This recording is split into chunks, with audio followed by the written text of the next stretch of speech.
Lihat deh, keren banget lagi si Ira. Rela juga. Iya, gue suka sama materi-materi yang dia bahas. Apalagi pas banget buat pemuda-pemuda kayak kita.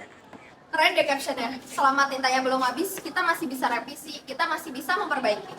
Gue setuju sih, kayaknya si Ira ini emang pinter buat pilih bahasa, buat dijadiin caption, buat dimasukin konten dia. Betul. Ya kan? Iya ya, kenapa kita lihat konten dia dari dulu ya?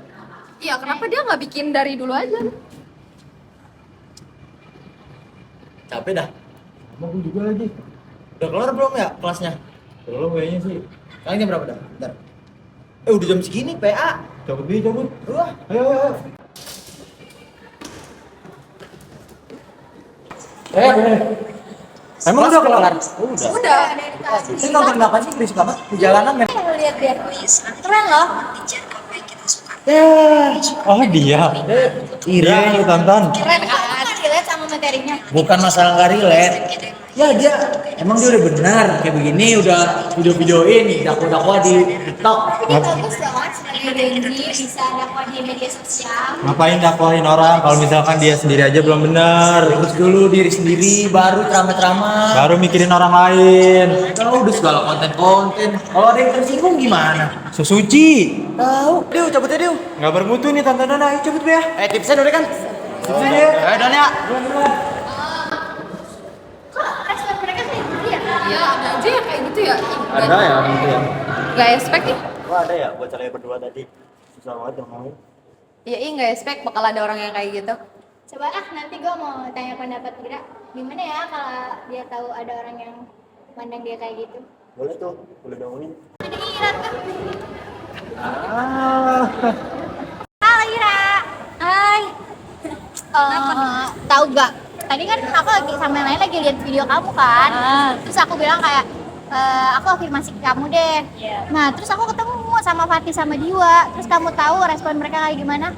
Mereka kayak ngejek-jekin kamu gitu. Kayak mereka tuh nggak setuju sama apa yang ada di konten kamu. Kayak ngapain lu nonton dia? Nggak jelas banget.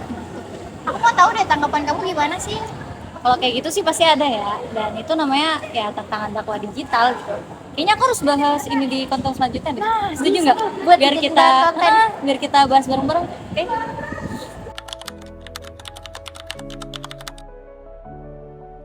Di zaman sekarang, dakwah itu nggak cuma soal naik mimbar atau ceramah di masjid. Karena kita hidup di era digital, di mana semua orang bisa scroll konten di mana aja dan kapan aja. Makanya media sosial dan internet itu jadi lahan yang subur banget buat nyebarin nilai-nilai Islam. Tapi jangan kira semuanya mulus. Nah pasti banyak juga yang nggak suka. Dan itu bisa disebut tantangan dakwah digital. Lalu ada apa aja sih tantangan dari dakwah digital? Yang pertama, banjir informasi. Tiap detik itu ada ribuan konten baru yang bakalan muncul. Pesan-pesan dakwah kadang tenggelam di antara video-video lucu, viral, dan hoax. Akibatnya pesan baik yang kita sampaikan malah kalah saing atau bahkan gak sempet untuk dibaca. Yang kedua, masalah literasi digital. Gak semua dai atau konten kreator itu paham cara kerja algoritma, cara bikin konten yang menarik, atau cara menyampaikan dengan bahasa yang sopan dan benar. Ini penting banget karena cara penyampaian kita itu ngaruh ke bagaimana konten kita diterima. Tantangan ketiga, komersialisasi dakwah. Di era konten, godaan buat ngejar followers, like, dan uang itu gede banget. Kadang niat awal yang tulus itu bisa luntur karena terlalu fokus ke angka. Konten dakwah yang isinya malah provokatif dan polemik, bukan jadi jalan kebaikan. Keempat, ada polarisasi umat. Beberapa konten dakwah karena disampaikan dengan tidak hati-hati, justru malah memicu perpecahan. Padahal dakwah itu harus mengajak, bukan menghakimi. Harus jadi jembatan, bukan jurang. Dan terakhir, tantangan yang paling sering dirasakan adalah penolakan dari sebagian audiens. Karena nggak semua orang bisa menerima dakwah, apalagi jika disampaikan oleh sosok yang dianggap tidak layak menyampaikan. Makanya jadi dai digital itu bukan cuma butuh ilmu agama aja, tapi juga mental yang kuat, peka teknologi, ngerti psikologi audiens, dan punya niat yang tulus. Supaya dakwah kita nggak cuma viral, tapi juga berdampak dan mengajak orang untuk dekat kepada Allah.